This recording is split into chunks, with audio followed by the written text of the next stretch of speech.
அந்த நாள் அலுவலகத்தில் இருந்து திரும்பும்போது ரோஜா பூக்களால் கட்டப்பட்ட ஒரு பூச்சரத்தை வாங்கி கொண்டு வந்தேன். எப்படியும் இன்று என் மனைவி பத்மினியிடம் என் மனதிலுள்ள அன்பை முழுமையாக சொல்லிவிட வேண்டும். அவள் எதற்கெல்லாம் தகுதியானவளோ அத்தனை பாசத்தையும் இன்று அவளுக்கு கொடுக்க வேண்டும் என்று உறுதி எடுத்திருந்தேன். பிரதான கதவின் சாவி என்னிடம் இருந்தது. நான் வீட்டிற்குள் நுழைந்தபோது என் காதுகளில் நிலா மற்றும் பத்மினியின் சிரிக்கும் ஒலி எதிரொலித்தது. சிரிப்பொலி கேட்டவுடனேயே எனக்கு புரிந்துவிட்டது, என் மகள் நிலா பத்மினியுடன் அமர்ந்து ஏதோ பேசிக் கொண்டிருக்கிறாள் என்று. எப்போதும் அப்படித்தான் இருக்கும். அவர்கள் இருவரும் ஒன்றாக இருந்தால் வீடு முழுவதுமே ஒரு கொண்டாட்டத்தை போல பொலிவுற்றுவிடும். என் வீட்டின் சந்தோஷமே அந்த இரண்டு பெண்களால் தானே.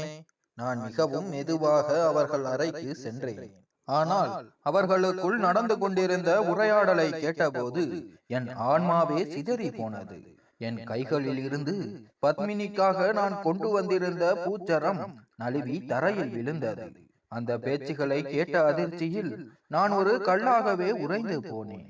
என் மகள் நிலாவுக்கு 10 வயதாக இருக்கும் போது என் மனைவி இறந்து விட்டார். அதன் பிறகு நான் மறுமணம் செய்து கொள்ளவில்லை. என் மகளுக்கு தாய் தந்தை இருவரின் பாசத்தையும் நானே கொடுத்தேன். இருந்தாலும் அவள் அமைதியாகவே இருப்பாள். காரணம் வெளிப்படைத்தான். என்னால் அவளுக்கு முழுமையாக நேரம் ஒதுக்க முடியவில்லை. நான் நாள் முழுவதும் வேலைக்கு சென்று விடுவதால் காலையில் இருந்து மாலை வரை வீட்டு வேலைகளை செய்ய ஒரு உதவியாளரை வைத்திருந்தேன். நான் வந்த பிறகு அவள் சென்று விடுவாள். மீதி நேரத்தை நிலாவுடன் செலவிட நான் முயற்சிப்பேன். அவள் பள்ளி பழக்க வழக்கங்களை கேட்பேன். ஆனால் அவள் மனம் விட்டு பேச மாட்டாள். கேள்விக்கு பதில் மட்டுமே தருவாள். என் மகள் நிலா வருத்தத்துடனேயே இருக்கிறாள் என்பதை நான் உணர்ந்தேன். பத்மினி எங்கள் வாழ்வில் நுழையும் வரை அவளின் நிலை அப்படித்தான் இருந்தது. பத்மினி சில வருடங்களுக்கு முன்புதான் எங்கள் பக்கத்து வீட்டுக்கு வந்தாள். அவள் என் மகள் படித்த அதே பள்ளியில்தான் படித்தாள். 8ஆம் வகுப்பில் இருவருக்கும் இடையே நட்பு மலர்ந்தது. இப்போது என் மகள் நிலா எப்போதும் பத்மினியின் வீட்டில் இருப்பாள், அல்லது பத்மினி எங்கள் வீட்டிற்கு வந்து விடுவாள். பத்மினியின் பெற்றோர் இறந்து விட்டதால் அவள் தன் மாமாவுடன் வசித்து வந்தாள். பத்மினியின் மாமாவுடனும் எனக்கு நல்ல நட்பு இருந்தது. நான் இளம் வயதிலேயே திருமணம் செய்து கொண்டதால் என்னை கண்டால் வயதானவராக தெரியாது. என் மனைவியும் என் உறவினர்தான். நாங்கள் ஒருவருக்கொருவர் அழகாக காதலித்தோம். அதனால்தான் அவளுடைய இடத்தில் வேறு யாரையும் என்னால் நினைக்க கூட முடியவில்லை. துரதிருஷ்டவசமாக எங்களுடைய வாழ்க்கை நீண்ட காலம் நீடிக்கவில்லை. பத்மினியுடன் நட்பு கொண்டதிலிருந்து என் மகள் சிரிக்க ஆரம்பித்தாள், பேச ஆரம்பித்தாள். வீட்டில் ஒரு புதிய உற்சாகம் பிறந்தது. சில சமயம் அவர்கள் இருவரும் சமையலறையில் இருப்பார்கள். ஏதாவது சமைத்து கொண்டு சமையலறை முழுவதையும் ஒரே கலவரமாக்குவார்கள். பிறகு அவர்கள் புதிதாக செய்த சமையலை எப்படியாவது என்னை சுவைத்து பார்க்க சொல்வார்கள். அவர்கள் என்ன கொடுத்தாலும் மிகவும் சுவையாக உள்ளது என்று நான் பாராட்டுவேன். பத்மினி என்னை மாமா என்றுதான் அழைத்தாள். என் கண்களில் அவள் என் மகள் நிலாவை போலவே தெரிந்தாள். நானும் அவளை பெண்ணே என்று பாசத்துடன் அழைப்பேன். நாட்கள் இப்படியே கடந்து அவர்கள் இருவரும் 12ஆம் வகுப்பு படித்து முடித்தனர். நிலா ப்ரீ இன்ஜினியரிங் படிப்பில் சிறந்த மதிப்பெண்களுடன் தேர்ச்சி பெற்றாள். அதை பாராட்ட நான் அவளிடம், நிலா, இந்த முறை உனக்கு மிகவும் பிடித்த பரிசை நான் தருகிறேன். இப்போது நீ என்ன வேண்டும் என்று கேள் என்றேன். ஆனால் நிலா என்ன கேட்டாலோ அதை கேட்டு எனக்கு உதிரம் உறைந்து போனது. நிலா என்னிடம், நீங்கள் பத்மினியை திருமணம் செய்து கொள்ளுங்கள் என்றார். இதை கேட்டு என் மூளையே சுழல தொடங்கியது. நான் பத்மினியையா? நிலாவை நான் முதன்முறையாக கோபமாக பார்த்தேன். நிலா, உனக்கு புத்தி சுவாதீனம் இருக்கிறதா? இப்படி பேச உனக்கு வெட்கமாக இல்லையா? அவள் உன் தோழி, உனக்கு மகள் போன்றவள். நீ என்ன சொல்கிறாய்? திருமணத்தை பற்றி பேசுகிறாயா என்று கத்தினேன். அதற்கு அவள், என் தோழி மிக நல்லவள். நாங்கள் மிக நெருங்கிய தோழிகள். அவள் இல்லாமல் என்னால் இருக்க முடியாது. அப்பா, நீங்கள் பத்மினியை திருமணம் செய்து கொள்ளுங்கள். எனக்கு பத்மினி வேண்டும் என்றாள். அவள் பேச்சை கேட்டு என் கோபம் எல்லை மீறியது. அவள் என்ன உனக்கு வேண்டும் என்று கேட்டு கொடுப்பதற்கு ஒரு பொருளா? அவள் வாழும் ஒரு மனித பிறவி. அவள் உனக்கு எவ்வளவு பிரியமானவளோ அதே அளவுக்கு எனக்கும் பிரியமானவள்தான். பத்மினியிடமோ அவளுடைய மாமாவிடமோ என்னை தலைகுனிய வைக்கும் ஒரு காரியத்தை எந்த காலத்திலும் நான் செய்ய மாட்டேன். நிலா, நீ எப்படி இப்படி யோசிக்க தோன்றியது? இதை கேட்டதும் எனக்கு மண்டையே சுழல்கிறது. அந்த பெண் என்ன நினைப்பாள்? உன்னையும் அவளையும் நான் ஒருபோதும் பிரித்து பார்த்ததில்லை. இதற்கு பிறகு இப்படி ஒரு வார்த்தையை என்னிடம் பேசாதே என்று சீறினேன். நிலாவை நான் இதுவரை சத்தமாக கூட பேசியதில்லை. ஆனால் இன்று அவள் பேச்சால் என் குரல் கடுமையாக மாறியது. என் மனம் இதை ஏற்றுக்கொள்ளவே மறுத்தது. அவள் எப்படி இதையெல்லாம் நினைக்க முடியும்? என் கடுமையான பேச்சை கேட்டு நிலா அழுது கொண்டே என்னை விட்டு எழுந்து சென்றாள். அவளாகவே புரிந்து கொள்வாள் என்று நினைத்தேன். ஆனால் இந்த விஷயத்தை நான் அப்படியே மறந்துவிட நினைத்தாலும் நிலா எல்லாவற்றையும் மீறிவிட்டாள். அவள் சாப்பிட மறுத்து விட்டாள். சோகமாக தன் அறையில் படுத்திருந்தாள். காரணம் கேட்டால் பத்மினியை திருமணம் செய்து கொள்ள சம்மதிக்க சொன்னாள். என்ன ஒரு அனாவசியமான பிடிவாதம் இது! அவள் சொல்வதற்காக எப்படி ஒரு பிஞ்சு பெண்ணின் வாழ்க்கையை என்னால் கெடுக்க முடியும்? நான் நிலாவை எவ்வளவோ சமாதானப்படுத்த முயன்றேன். இதெல்லாம் நியாயமற்றது என்று எடுத்து சொன்னேன். ஆனால் அவள் என் பேச்சை கேட்கவே தயாராக இல்லை. அவள் 2 நாட்கள் பட்டினி கிடந்தாள். 3வது நாள் சோர்வினால் மயக்கமடைந்தாள். இப்போது நான் அவளுக்கு முன் சக்தியற்றவனாக உணர்ந்தேன். நான் அவள் பேச்சை கேட்டாலும் பத்மினியின் மாமா இதை கேட்டவுடன் பத்மினியை எங்கள் வீட்டிற்கு அனுப்பவே மாட்டார். மயக்கத்தில் கூட நிலா பத்மினியின் பெயரைத்தான் சொல்லிக் கொண்டிருந்தாள். 3 நாட்களில் நிலாவின் முகம் வாடி இளைத்து போயிருந்தது. இந்த நிலைமையை பற்றி பத்மினிக்கு நான் சொல்லவில்லை. ஆனால் வேறு வழி இல்லை. நிலாவின் நிலைமையை பார்த்து நான் அதிகாரத்தை இழந்தேன். நான் பத்மினியை அழைத்தேன். நிலாவுக்கு உடல்நிலை சரியில்லை என்று சொன்னேன். இதை கேட்டதும் பத்மினிக்கு உடனடியாக மருத்துவமனைக்கு வந்து நேராக நிலாவின் அருகில் வந்து நின்றாள். நிலா, உனக்கு என்ன ஆயிற்று என்றாள். பத்மினியும் நிலாவுக்காக மிகவும் பதைப்புடன் காணப்பட்டாள். பத்மினியின் குரலை கேட்டவுடன் நிலா கண் விழித்தாள். அவள் அழ ஆரம்பித்து, பத்மினி, என் அப்பாவுக்கு என் மேல் அன்பே இல்லை. நான் கேட்ட ஒரு சின்ன விஷயத்தை கூட செய்ய மாட்டார். உன்னை திருமணம் செய்து கொள்ளும்படி அவரிடம் கேட்டேன். ஆனால் அவர் மறுத்துவிட்டார் என்றாள். நிலா பத்மினியிடம் இதை சொல்லிவிடுவாள் என்று நான் நினைக்கவில்லை. அவமானத்தால் நான் தலை குனிந்து அமர்ந்தேன். பத்மினி என்ன நினைப்பாள்? நிலாவை பற்றி என்ன நினைப்பாள்?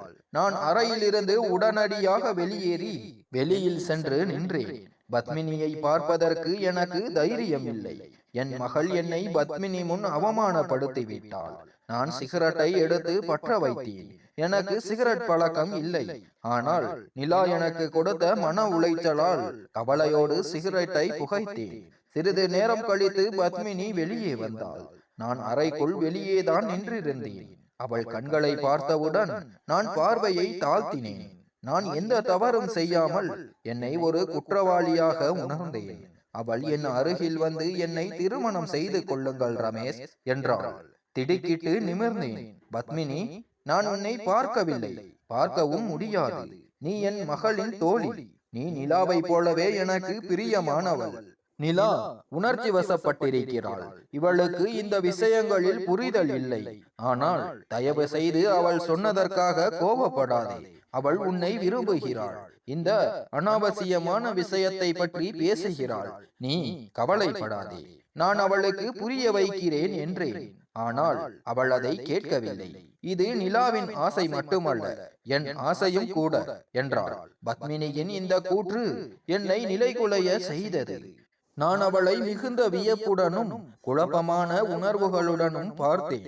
பேச வார்த்தையே இல்லை என்று தோன்றியது. நான் என்ன கேட்கிறேன்? யாரிடமிருந்து கேட்கிறேன்? என் பேச்சு அடைத்து போனது.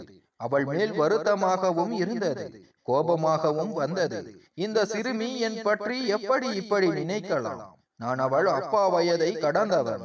நான் அவளிடம் பேசவே கூடாது என்று நினைத்து என் முகத்தை திருப்பிக் கொண்டேன். கையில் இருந்த சிகரெட்டை உதட்டில் வைத்தேன். என் முகத்தில் கலக்கமும் அவமானமும் நிழலாடியது. உங்களுக்கு இருவருக்கும் வெட்கமாக இல்லையா என்று கேட்டேன். அவள், ஏன் இப்படி செய்ய வேண்டும் என்று எனக்கு ஆச்சரியமாக இருந்தது. அவள் அழகாக இருந்தாள், இளமையாக இருந்தாள். அவளுக்கு வேறு எந்த நல்ல பயனும் கிடைக்கலாம். நான் ஆச்சரியத்தில் ஆழ்ந்தேன். அவள் அமைதியாக நின்று கொண்டு என்னிடம், நான் உங்கள் சொந்த மகள் இல்லை, எனக்கு உங்களை பிடிக்கும். நீங்கள் அவ்வளவு வயதானவராகவும் தெரியவில்லை. இல்லை, அப்படி உணரவும் இல்லை. எனக்கு எந்தவித ஆட்சேபனையும் இல்லை என்றால் ஏன் நீங்கள் நிலாவின் ஆசையை நிறைவேற்ற கூடாது என்றாள். உன்னுடைய இந்த பேச்சுகள் உன் மாமாவுக்கு தெரிந்தால் அவர் என் மேல் வைத்திருக்கும் மரியாதை என்ன ஆகும்? எனக்கு என் மரியாதை மிகவும் முக்கியம். மற்றவர்கள் பார்வையில் நான் விழுந்துவிடக்கூடிய எந்த வார்த்தையையும் நான் சொல்ல மாட்டேன் என்றேன். அவள், என் மாமாவுக்கு எந்த ஆட்சேபனையும் இருக்காது, நீங்கள் என்னை மணந்து கொள்ளுங்கள் என்றாள். இந்த வார்த்தையும் எனக்கு ஆச்சரியமாக இருந்தது. இவ்வளவு பெரிய வயது வித்தியாசம் உள்ள ஒருவருக்கு ஏன் அவள் மாமா இவளை திருமணம் செய்து கொடுக்க சம்மதிக்க வேண்டும்? நான் மௌனமானேன்.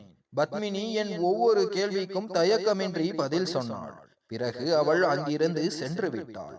மாலைக்குள் நிலாவும் குணமடைந்து விட்டாள். அதனால் அவளை வீட்டிற்கு அழைத்து வந்தேன். மீண்டும் அவள், இப்போது பத்மினிக்கும் ஆட்சேபனை இல்லை, ஏன் நீங்கள் சம்மதிக்க மறுக்கிறீர்கள் என்று கேட்க ஆரம்பித்தாள். நான் அவளுக்கு முன் தோற்று போனேன். எனக்கு திருமணம் தேவைப்படவில்லை. திருமணத்தில் எனக்கு ஆசையும் இல்லை. இது என் மகளின் பிடிவாதம் மட்டுமே.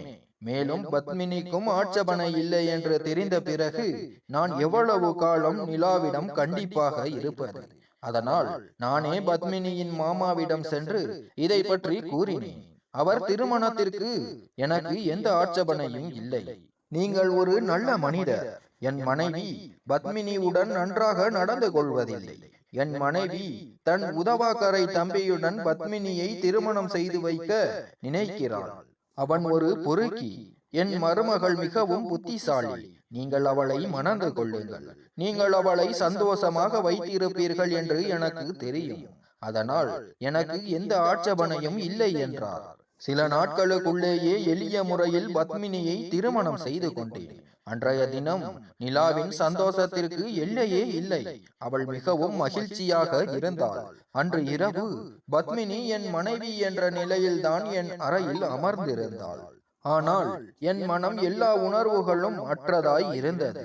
திடீரென இவ்வளவு இளம் பெண்ணுடன் திருமணம். நான் மனதளவில் தயாராக இல்லை. அதனால் கொஞ்ச நேரம் வரவேற்பறையிலேயே அமர்ந்திருந்தேன். நிலாவும் தன் அறையில் உறங்கிவிட்டாள். இங்கு அமர்ந்தபடி இந்த திடீர் உறவை பற்றி சிந்தித்து குழம்பி போனேன். பத்மினிக்கு ஆட்சேபனை இல்லை. அவள் இந்த உறவை மனதார ஏற்றுக்கொண்டிருக்கிறாள். அதனால் நானும் ஏற்றுக்கொள்ள வேண்டும் என்று எனக்கு நானே சமாதானம் சொல்லிக் கொண்டிருந்தேன். என் மனதை ஓரளவுக்கு தயார்படுத்த முயற்சி செய்தேன்.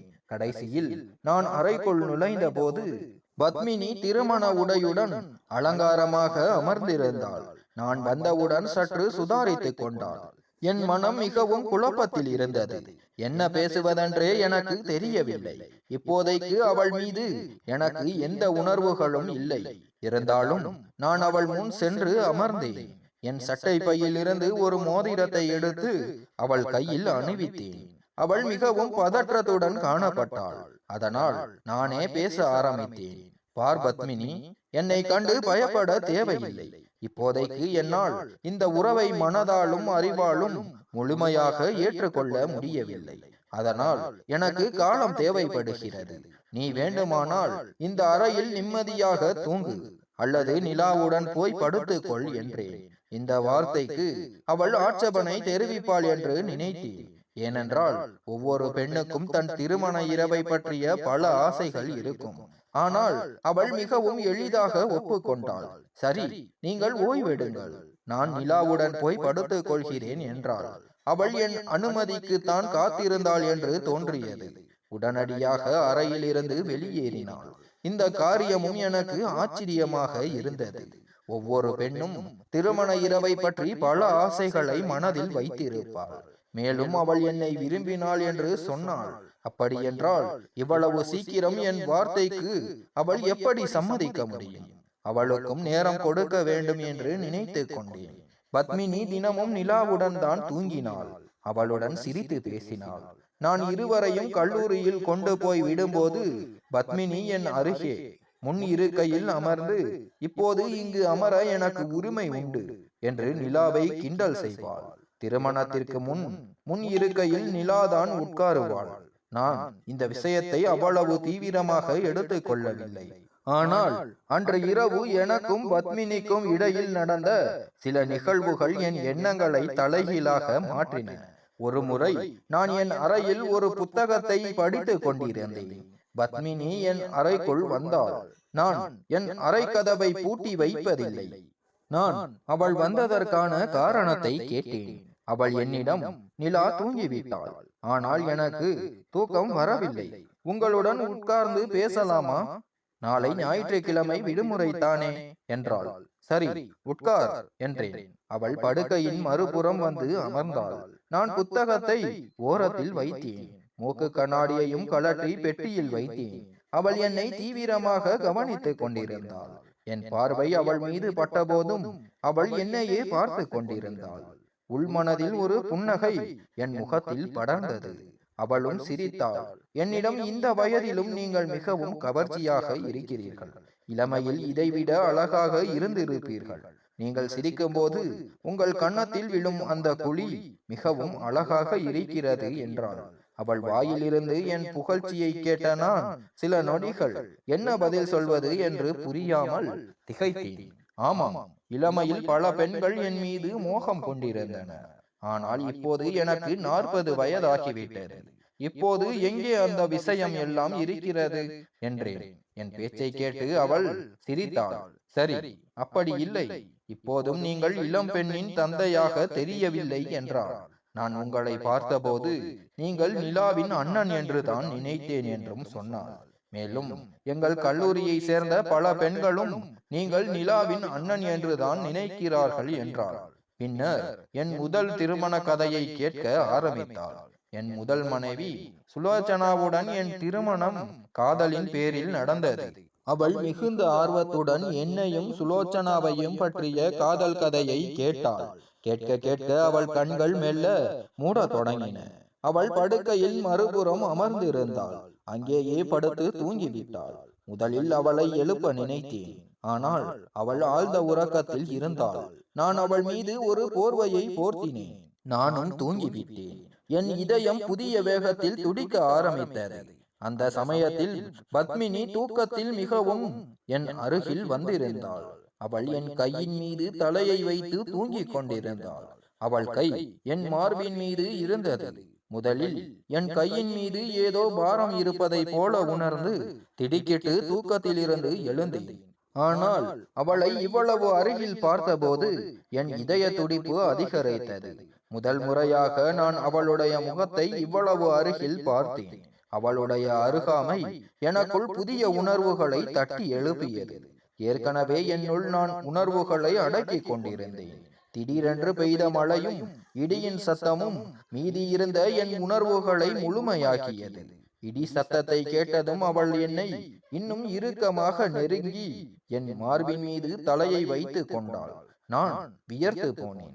அவள் தூக்கத்தில் எனக்கு மழை என்றால் பயம் என்று முணுமுணுத்தாள். நான் சற்றும் யோசிக்காமல் அவளை என் அணைப்புக்குள் எடுத்துக் கொண்டேன். சுலோச்சனாவுக்கு பிறகு முதல் முறையாக என் இதயம் ஒருவருக்காக இவ்வளவு வேகமாக துடித்தது. நான் இந்த கட்டுப்பாடற்ற உணர்வில் மேலும் எதையும் செய்வதற்கு முன் என் அறை கதவு தட்டப்பட்டது. நான் திடுக்கிட்டேன். மழை என்றால் நிலாவுக்கும் பயம் என்றும் எனக்கு நினைவுக்கு வந்தது. பத்மினி ஆழ்ந்த உறக்கத்தில் இருந்தாள். மெதுவாக அவளை பிரித்து விட்டு எழுந்து சென்று கதவை திறந்தேன். நிலா பயந்து போன முகத்துடன் பதற்றத்துடன் நின்றிருந்தாள். நான் கதவை திறந்தவுடன், அப்பா, எனக்கு பயமாக இருந்தது. இடி பலமாக ஒலித்தது. பத்மினியும் என் அருகில் இல்லை என்று என்னுடன் ஒட்டி கொண்டாள். நான் நிலாவின் நெற்றியில் முத்தமிட்டேன். அவளுக்கு சமாதானம் சொன்னேன். நீ இப்போதெல்லாம் பெரிய பெண்ணாகிவிட்டாய். இந்த மழையையும் இடியின் சத்தத்தையும் பார்த்து யார் பயப்படுவார்கள்? போ, தூங்கு. பத்மினியுடன் நானும் உன் அறைக்கு வந்து படுத்துக் கொள்கிறேன் என்றேன். நிலா பத்மினியின் அருகில் படுத்து தூங்கினாள். நான் நிலாவின் அறைக்கு சென்று படுத்துக் கொண்டேன். ஆனால் என் தூக்கம் தொலைந்து போயிருந்தது. திருமண உறவின் கடமைகளை நிறைவேற்ற வேண்டும் என்ற ஆசை என் மனதில் வலுப்பெற தொடங்கியது. என் பார்வைகள் பத்மினியின் மீது தானாகவே மாறத் தொடங்கின. ஒருமுறை என் நண்பன் விருந்துக்கு அழைத்திருந்தார். நிலாவையும் பத்மினியையும் தயாராக இருக்க சொல்லி இருந்தேன். நான் அலுவலகத்திலிருந்து திரும்பி வந்தபோது பத்மினி என் அறையில் இருந்து உடைகளை ஹேங்கரில் எடுத்து படுக்கையில் வைத்து அமர்ந்திருந்தாள். நீ இன்னும் தயாராகவில்லையா என்று கேட்டேன். அவள், ரமேஷ், எனக்கு எதை அணிவது என்று புரியவில்லை. நிலாவும் சொல்லவில்லை. நீங்கள் சொல்லுங்கள், எது நன்றாக இருக்கிறது? நீங்கள் சொல்வதை நான் அணிந்து கொள்கிறேன் என்றாள். அவளுடைய கேள்வியை கேட்டு எனக்கு சிரிப்பு வந்தது. நானும் நிலாவின் அப்பாதான். இந்த விஷயங்களை பற்றி எனக்கும் என்ன தெரியும்? உனக்கு எது நன்றாக இருக்கிறதோ அதை அணிந்து கொள் என்றேன். அவள் என் அருகில் வந்து என் கண்களை பார்த்து உரிமையுடன் பேசினாள். எனக்கு நீங்கள் இருக்கிறீர்கள் அல்லவா? இன்று நான் உங்கள் விருப்பத்தில் தான் அணிய வேண்டும் என்றாள். இதை கேட்டதும் என் இதயம் படபடவென்று அடித்தது. அவள் ஒரு குழந்தையை போல என் விருப்பத்தை சொல்லும்படி பிடிவாதம் பிடித்தாள். நான் அவளுக்கு ஒரு ஆடையை சொன்னேன். அவள் மகிழ்ச்சி அடைந்தாள். ஆனால் அவள் தயாராகி வந்து என் முன் நின்றபோது நான் கண்களை இமைக்க மறந்துவிட்டேன். அவள் மிகவும் அழகாக இருந்தாள். பிறகு என்னிடம், ரமேஷ், நான் எப்படி இருக்கிறேன்? சுலோச்சனாவை பற்றி பாராட்டுவது போல என்னை பாராட்ட மாட்டீர்களா என்று கேட்டாள். என் இதயத்தின் சத்தம் இப்போது என் நிம்மதியை திருடத் தொடங்கியது. சில சமயம் பத்மினியும் நிலாவை போல கட்டுப்பாடில்லாமல் என்னிடம் நடந்து கொள்வாள். நான் இருவருக்கும் ஆடை வாங்கி கொண்டு வந்தாள். அவள் நிலாவை போலவே என்னை கட்டி பிடித்து என் காதருகே வந்து, உன்னை காதலிக்கிறேன் ரமேஷ், நன்றி என்று சொல்லுவாள். நிலா என் மகள். அவளுக்காக என் உணர்வுகள் வேறுபட்டவை. அவள் என்னிடம் தன் காதலை சொல்வது ஒரு தந்தைக்கு பிடித்தது போல இருக்கும். ஆனால் அதே வார்த்தைகளை பத்மினி என்னிடம் சொல்லும் போது என் மனதின் உள்ளே ஒரு பூகம்பம் வெடிக்கும். பத்மினி கட்டுப்பாடில்லாமல் என் அருகில் வருவது என் இரவுகளின் தூக்கத்தை கெடுத்தது. இப்போது எனக்கு அவளை என் அறையில் வைத்துக் கொள்ள வேண்டும் என்று தோன்றியது. அவளை புகழ வேண்டும். அவளுக்கு அருகிலேயே இருக்க வேண்டும். இன்று நான் அலுவலகத்தில் இருந்து திரும்பும் போது ரோஜா பூக்களால் கட்டப்பட்ட ஒரு பூசரத்தை வாங்கி கொண்டு வந்தேன். எப்படியும் இன்று பத்மினியிடம் என் மனதிலுள்ள அன்பை முழுமையாக சொல்லிவிட வேண்டும். அவள் எதற்கெல்லாம் தகுதியானவளோ அத்தனை பாசத்தையும் இன்று அவளுக்கு கொடுக்க வேண்டும் என்று உறுதி எடுத்திருந்தேன். பிரதான கதவின் சாவி என்னிடம் இருந்தது. நான் வீட்டிற்குள் நுழைந்த போது என் காதுகளில் நிலா மற்றும் பத்மினியின் சிரிக்கும் ஒலி எதிரொலித்தது. என் வீட்டில் அவர்களால் தான் உற்சாகம் இருந்தது. நான் மிகவும் மெதுவாக அவர்கள் அறைக்கு சென்றேன். ஆனால் அவர்களுக்குள் நடந்து கொண்டிருந்த உரையாடலை கேட்டபோது என் ஆத்மாவே சிதறி போனது. என் கையில் இருந்து பத்மினிக்காக நான் கொண்டு வந்திருந்த பூசரம் நழுவி தரையில் விழுந்தது. அந்த பேச்சுகளை கேட்ட நான் ஒரு கல்லாகவே உறைந்து போனேன். அவர்கள் இருவரும் சேர்ந்து என் மீது என்ன விளையாட்டை விளையாடுகிறார்கள்? நான் மிகவும் சோர்ந்த கால்களுடன் என் அறைக்கு திரும்பி வந்தேன். முதன் முறையாக என் முகத்தை கண்ணாடி முன் பார்த்தபோது என் வயது மிகவும் பெரிதாக தெரிந்தது. 40 வயதுக்கு பதிலாக 80 வயதானது போல உணர்ந்தேன். எவ்வளவோ அடக்க முயற்சித்தும் என் கண்களில் இருந்து கண்ணீர் வர தொடங்கியது. அப்போது அதே பூச்சரத்தை அணிந்து கொண்டு பத்மினி என் அறைக்குள் சிரித்த முகத்துடன் வந்தாள். நீங்கள் எனக்காக இவ்வளவு அழகான பூச்சரத்தை வாங்கி வந்தீர்கள். ஆனால் ஏன் என்னிடம் கொடுக்கவில்லை? ஏன் அதை அறையின் வெளியே தரையில் வைத்தீர்கள் என்றாள். பிறகு என் அருகில் வர தொடங்கினாள். ஆனால் நான் பின்வாங்கினேன். உணவை சூடாக்கு, எனக்கு பசிக்கிறது என்றேன். இதை கேட்டதும் அவள் அறையில் இருந்து வெளியேறினாள். எனக்கு தெரிந்து போன உண்மையுடன் அவள் அருகில் நான் எப்படி செல்ல முடியும்? என் உடல் எரிந்து போவது போல உணர்ந்தேன். அதன் பிறகு நானே பத்மினியிடம் இருந்து விலகி இருக்க தொடங்கினேன். இன்று இருவரும் கல்லூரி நிகழ்ச்சிக்கு தயாராகி கொண்டிருந்தனர். பத்மினி என் அறைக்கு வந்தாள். அவள் நன்கு தயாராகி இருந்தாள். அழகாகவும் இருந்தாள். நான் என் பார்வையை தவிர்த்தேன். நான் காரின் சாவியை பிடித்து கொண்டு வெளியே வர முயன்றேன். ஆனால் அவளை என் எதிரே பார்த்ததும் நின்றேன். அவள் இப்போதும் என்னை பார்த்து சிரித்து கொண்டே, ரமேஷ், நான் எப்படி இருக்கிறேன் என்று கேட்டாள். நான் அவளை சீரான பார்வையால் பார்த்தேன். பிறகு கோபத்துடன் அவளது 2 கைகளையும் பிடித்து அவள் கண்களை பார்த்து கடுமையான குரலில் சொன்னேன், எப்படி இருக்கிறாய் என்று சொல்லட்டுமா? என் இந்த பாணியால் அவள் அதிர்ச்சியடைந்தாள். என் மீது இப்படிப்பட்ட கண்டிப்பை அவள் எதிர்பார்க்கவில்லை. நான் அவளை பிடித்து வார்த்தைகளை கடித்து துப்பி சொன்னேன், மிகவும் மோசமாக இருக்கிறாய். இப்படி சொல்லிவிட்டு அவளை விட்டேன். அவள் உடனடியாக என் அறையிலிருந்து வெளியேறினாள். நான் காரில் சென்று உட்கார்ந்தேன். என் மனதில் ஒரு கொதிப்பு இருந்தது. பத்மினிவிடம் இதைவிட கடுமையாக நடந்திருக்க வேண்டும் என்று தோன்றியது. நான் காரன் அடிக்க ஆரம்பித்தேன். நிலா ஓடி வந்து காரில் ஏறினாள். என்னிடம் சினுங்களாக, நீங்கள் தான் அப்பா, சீக்கிரம் வந்து விடுகிறீர்கள், பெண்களுக்கு எவ்வளவு வேலை இருக்கும் என்று உங்களுக்கு தெரியாதா என்றாள். அவள் நன்கு அலங்காரம் செய்திருந்தும் கோபமாக இருந்தாள். என் மனநிலை நன்றாக இருந்திருந்தால் நிலாவின் பேச்சை கேட்டு சிரித்திருப்பேன். நான் மௌனமாக அமர்ந்திருந்தேன். எனக்கு பத்மினியை பார்த்தபோதுதான் ஆச்சரியமாக இருந்தது. அவள் முகத்தை கழுவிவிட்டு சாதாரணமான தோற்றத்தில் வெளியே வந்தாள். அவள் கண்களை பார்த்தால் அழுதுவிட்டாள் என்று தோன்றியது. நான் அவள் முகத்திலிருந்து என் பார்வையை விலக்கினேன். அவள் என் அருகில் வந்து முன் இருக்கையில் அமர முயன்ற போது நான் அவளை தடுத்தேன். போய் பின்னால் உட்கார் என்றேன். இருந்தும் அவள் முன் இருக்கையில் தான் அமர்ந்தாள்.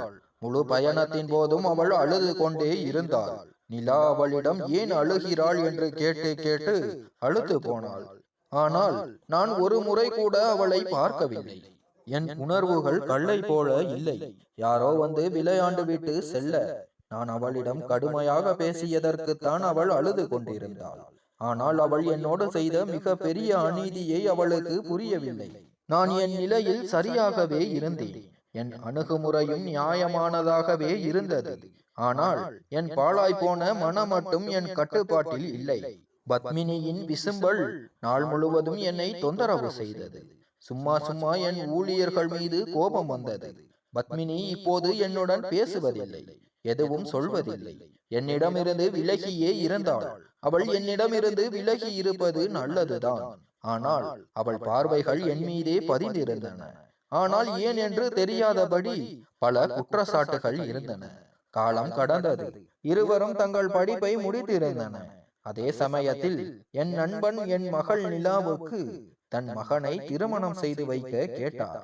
அந்த பையன் எனக்கு பிடித்திருந்தது. இருந்தும் நான் நிலாவிடம் அவளது சம்மதத்தை கேட்டேன். அது ஒரு மகளின் உரிமை. அவள் முகத்தில் தோன்றிய சிரிப்பே அவளது ஒப்புதல். சில மாதங்களில் நிலாவுக்கு திருமணம் நிச்சயமானது. நிலா வீட்டை விட்டு சென்ற நாளில் அவள் பத்மினியை கட்டிப்பிடித்து அழுது கொண்டே இருந்தாள். பத்மினியும் அழுது கொண்டிருந்தாள். நிலா சென்று விட்டாள். இப்போது வீட்டில் நானும் பத்மினியும் மட்டும்தான் இருந்தோம். என் கடினமான சோதனை இப்போதுதான் தொடங்கியது. நான் பத்மினிவிடம் அவளிடம் சில விஷயங்களை பற்றி பேச வேண்டும் என்றேன். அவள் சோர்வாகவும் நிலாவின் பிரிவு காரணமாக சோகமாகவும் இருந்தாள். வரவேற்பறையில் இந்த சாப்பாட்டு மேசையின் நாற்காலியில் அமைதியாக அமர்ந்தாள். நான் அவளுக்கு எதிரே நாற்காலியில் அமர்ந்திருந்தேன். பத்மினி தனது கடினமான காலத்தை கடந்து செல்ல என்னுடன் இணைந்த இந்த கட்டாய உறவை இத்துடன் முடித்து கொள்ள வேண்டும் என்று நான் நினைத்திருந்தேன். அன்று அவர்கள் இருவரும் பேசிக் கொண்டிருந்தார்கள். பத்மினி, உன் அத்தையின் மகனிடமிருந்து தப்பிக்க நீ அப்பாவுடன் திருமணம் செய்து கொண்டாய். ஆனால் உனக்கு வருத்தமாக இல்லையா? அப்பா உன்னை விட மிகவும் வயதானவர். உனக்கும் என்னை போல உன் கணவரும் என்று நிலா பேச்சை நிறுத்தினாள். பத்மினி சிரித்து கொண்டே சொன்னாள், என் கணவரும் அழகானவராக இருக்க வேண்டும் என்றுதான் எனக்கும் ஆசை. உங்கள் அப்பா எந்த கோணத்தில் எனக்கு பொருத்தமாக தெரிகிறார்? அவர் என்னை விட எவ்வளவு வயதானவர். பத்மினியின் வார்த்தைகள் என்னை ஒரு பள்ளத்தில் தள்ளியது. நான் அவளுக்கு பிடிக்கவில்லை என்றால் ஏன் மருத்துவமனையில் என்னை விரும்புகிறேன் என்று சொன்னாள். நான் வெளியே நின்று ஒரு வேதனையில் துடித்து கொண்டிருந்தேன். நிலா, உனக்கு என் கட்டாயம் தெரியும். என் அத்தை என் வாழ்க்கையை சீரழித்திருப்பாள். அதனால்தான் நான் இந்த காரியத்தை செய்தேன். தெரியுமா, திருமண இரவில் நான் உயிர் போன நிலைக்கு சென்று விட்டேன். ஆனால் அதிர்ஷ்டவசமாக ரமேஷ் என்னை எதுவும் கேட்கவில்லை. நீ அவரிடம் காகித அளவில் மட்டும் உறவு வைத்துக் கொள். உன் படிப்பு முடிந்தவுடன் உன் வயதுள்ள ஒரு பையனை திருமணம் செய்து கொள்வது என்று தான் நம் திட்டம் என்று நிலா சொன்னாள். உனக்கு வேறொரு பையன் கிடைக்காவிட்டாலும் நான் உன்னை அழைத்து கொண்டு வந்து விடுவேன். நம் திட்டம் அதுதான். நீ அப்பாவுடன் ஒரு காகித உறவை மட்டுமே வைத்துக்கொள். உன் படிப்பு முடிந்தவுடன் உன் வயதில் ஒரு பையனை திருமணம் செய்து கொள்வது என்று நிலா சொன்னாள். ஆனால் பத்மினி, யாரை திருமணம் செய்து கொள்வாய்? உன் கண்ணில் யாரும் இருக்கிறார்களா? அப்பாவை பற்றி கவலைப்படாதே. அவர் உன்னை விட்டு விடுமாறு நான் சொல்லிவிடுவேன்.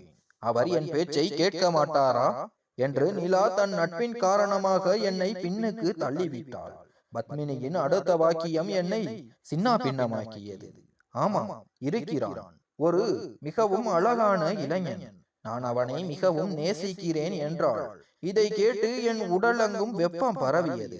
ஆனால் நிலா ஆவலுடன், ஓ, என்னிடம் இதற்கு முன் நீ சொல்லவில்லையே, யார் அவன் என்று கேட்டாள். ஆனால் பத்மினி தவிர்த்து விட்டாள். இல்லை, இப்போது இல்லை, நேரம் வரும்போது சொல்கிறேன் என்றாள். நான் அங்கிருந்து திரும்பி வந்து விட்டேன். நிலாவின் திருமணத்திற்கு பிறகு பத்மினிக்கு அவள் முடிவின்படி சுதந்திரம் கொடுத்து விட வேண்டும் என்று அப்போதே முடிவு செய்தேன். அதனால் தான் நானே அவளிடம் பேச ஆரம்பித்தேன். பத்மினி, உன் கல்வியும் முடிந்து விட்டது. அதனால் நீ விரும்பும் பையனிடம் வந்து என்னை பார்க்க சொல். நான் உனக்கு அவனுடன் திருமணம் செய்து வைக்க விரும்புகிறேன் என்றேன். என் பேச்சை கேட்டு அவள் திடுக்கிட்டாள். நீங்கள் என்ன சொல்லுகிறீர்கள் ரமேஷ் என்று கேட்டாள். இனிமேல் எந்த நாடகமும் தேவையில்லை பத்மினி. நானும் நீயும் நிலாவும் பேசியதை கேட்டுவிட்டேன். வெளிப்படையாக உனக்கும் ஒரு வாழ்க்கை உண்டு. என் போன்ற ஒரு வயதானவரின் வாழ்க்கையை நம்ப முடியாது. ஆனால் உன் மீது எனக்கு ஒரு குறை உண்டு. நீ என்னுடன் திருமணம் செய்து கொண்டதன் நோக்கத்தை என்னிடம் உண்மையாகவே சொல்லி இருந்தால் நான் அப்போதும் மறுக்க மாட்டேன். உனக்கு பாதுகாப்பு தேவைப்பட்டது பத்மினி. அதை நான் உண்மையை கேட்ட பிறகும் கொடுத்திருப்பேன். ஆனால் நீயும் நிலாவும் சேர்ந்து என் மீது விளையாடிய அந்த விளையாட்டு தவறு. உனக்கு வேறு ஒருவரை பிடித்திருந்த போது நான் உனக்கு நல்லவனாக தெரிவதாகவும் நீ என்னை திருமணம் செய்ய சம்மதம் தெரிவிப்பதாகவும் ஏன் என்னிடம் சொன்னாய்? நான் மிகவும் மன வருத்தத்துடன் பேசிக் கொண்டிருந்தேன். மிகுந்த கட்டுப்பாட்டுடன் பேசினேன். ஏனென்றால் அவள் இப்போது என் இதயத்தின் ராணியாகிவிட்டாள். அவள் அமைதியாக என்னை மட்டுமே பார்த்து கொண்டிருந்தாள். ஒருவேளை அவள் தன் நடத்தைக்காக வருத்தப்பட்டிருக்கலாம். நீ எப்போது வேண்டுமானாலும் உனக்கு விவாகரத்து தருகிறேன். இப்போதே நீ விரும்பும் பையனை அழைத்து வா. நான் உனக்கு திருமணத்தை முடித்து வைக்கிறேன். இனிமேல் உன்னுடன் ஒரே வீட்டில் ஒரே கூரையின் கீழ் நான் வாழ விரும்பவில்லை என்று சொல்லிவிட்டு என் அறைக்கு சென்று விட்டேன்.